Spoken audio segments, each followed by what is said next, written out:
Hi, I'm Katie Anderson, gifted teacher, gifted endorsement teacher, curriculum writer, and mom. And I make this video series to help great parents become great teachers and to help great teachers feel even more empowered every day in their classroom. Today, I want to talk to you a little bit about how you can put project-based learning right in the heart of every gifted curriculum model that you might be teaching, and start thinking about which curriculum model is the best for you or the best for your kids. I'll start by saying there's not a one-size-fits-all gifted model.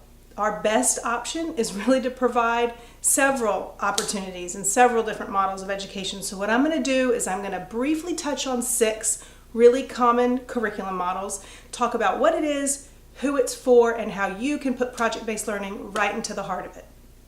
I would really appreciate it if any of these videos are helpful to you, whether you're a homeschool parent or whether you are a school teacher. If you would like my videos, subscribe to my channel, and even hit the little bell so that you can get notified when I make new videos. All right, let's talk about the first one. The first model is acceleration, and this one gets a lot of controversial talk in the press and in the education community. I will say that for some kids, acceleration is absolutely our best choice. So when do we use it? Well, sometimes we accelerate an entire grade level. The kid takes some pre-tests or post-tests, and it shows that they need to be an entire grade level above where their age would dictate they be. Or sometimes you can accelerate just in one subject area. This is best for kids who are really truly needing to go up because they've already mastered all of the skills, standards, or concepts in that grade level. But how do we put project-based learning into that?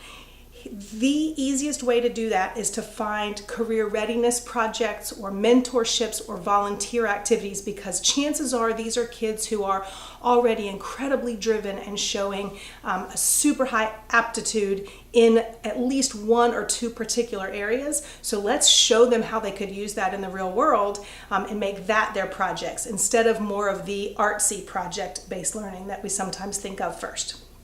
Number 2, let's talk about multi-aged classrooms. This one gets a little scary to some people because they wonder, how am I supposed to manage several age groups all together? Well, I will tell you that it can be the most beautiful environment, very, very often for kids. At the school where I am currently, we put all of our 6th, 7th, and 8th graders together, and to watch those relationships, the positive relationships build, is incredible. You can see kids who, just because of their biological, chronological age, doesn't mean that dictates where their strengths are. So you get these kids from different ages, and this one can build these guys up when it comes to certain skills, and vice versa when it comes to a different kind of project or a different assignment. So watching those strengths pull each other up and shine, not having to be constrained just to your chronological age, can be a real blessing and benefit. And project-based learning can be everywhere here. Multi-age classrooms can be implemented just for your gifted electives or your gifted classes, or it could be for your everyday standard gen ed curriculum. You can use multi-age classrooms when you're just doing project-based learning, or you can also integrate these ages when you're doing the standard curriculum. So it can be used. It's a little bit more difficult to manage, but trust me when I say it's got great advantages. The third one I want to talk about is a really common gifted model now, and it's either having a self-contained class, or sometimes we call it a cluster class. What that means, if it's called a cluster class, is everyone in that classroom might not have been staffed or tested and labeled gifted, but they're high performers and they're showing a need to be with other like-minded peers on their intellectual level. Kids who are talking about the same kinds of things and pushing themselves and challenging themselves in the same kinds of ways. The problem you will hear, there's a real misconception here. Well, what am I supposed to do about my lower performing students if you keep pulling out my gifted and my high performers? I'm depending on my gifted learners to pull them up. And here's where I tell you, we can't do that. We can't lean on them to be our teachers. We can't lean on them to be our teacher helpers all the time. They deserve absolutely 100% to be around their intellectual peers, whether they're on their chronological age or otherwise, so that they can continue to push and challenge themselves. This doesn't mean all the time, 100% of every day, but it does mean that we should absolutely be giving them those opportunities. And I will tell you on the flip side, I've watched this many, many times, then your kids who are typically your lower performers aren't embarrassed to ask the questions in class anymore.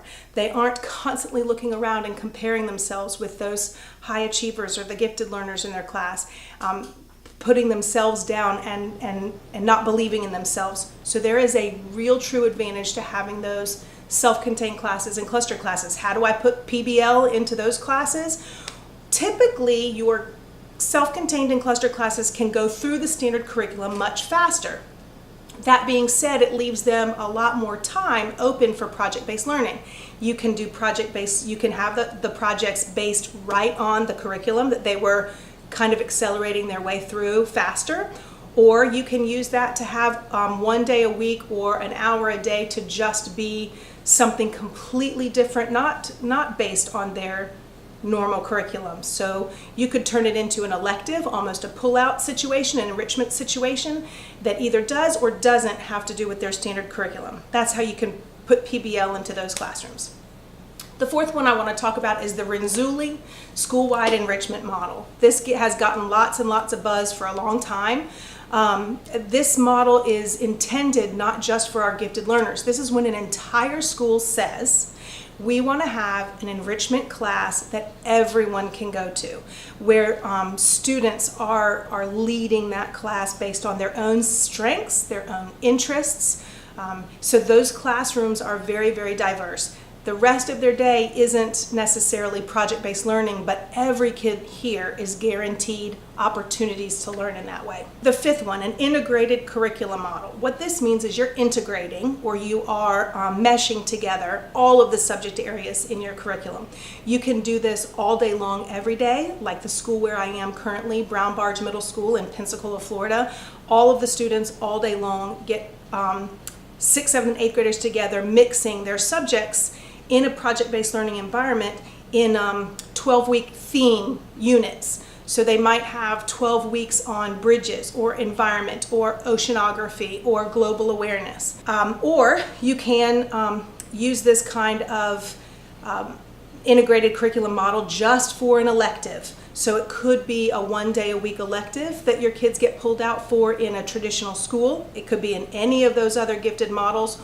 Or if you're at homeschool, you could choose to do this. You could take a whole week off and just do this for a week or two. You might have this be your every Friday all day. Lots and lots of ways you can pull in project-based learning, integrating all your subject areas together, either all of your standards or just some of them for an enrichment situation. And the last one I want to talk about is autonomous learning model. The autonomous learning model is one that's really difficult to manage, if I'm being really honest, in a school setting, in a traditional school setting.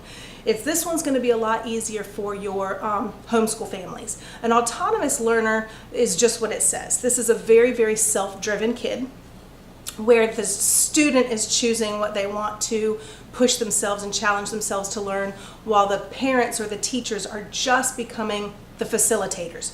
Your role then as the adult is to encourage, to give them access to resources, access to mentorships and people who can help continue to pull out that strength and interest and help the kid grow in that way. In summary, you've got not just one right answer. You've got 6 gifted learning models that all work really, really well, and many of them can work well together. Acceleration, multi-aged classrooms, self-contained or cluster classes, Renzulli's school-wide enrichment model, an integrated curriculum model, and the autonomous learner model. I would love it if you'd check out my curriculum. Ingenious Curriculum Solutions is based on that integrated curriculum model, but it's meant for many ages. Typically, I've got it set for 10 to 14-year-olds. It could be used in a classroom, in any of those classroom settings, or at home. I would love it if you'd like and subscribe. I'd love it even more if you'd go check out my curriculum, and I hope that this is helpful to you as parents and as gifted teachers. Have a great day. Happy teaching.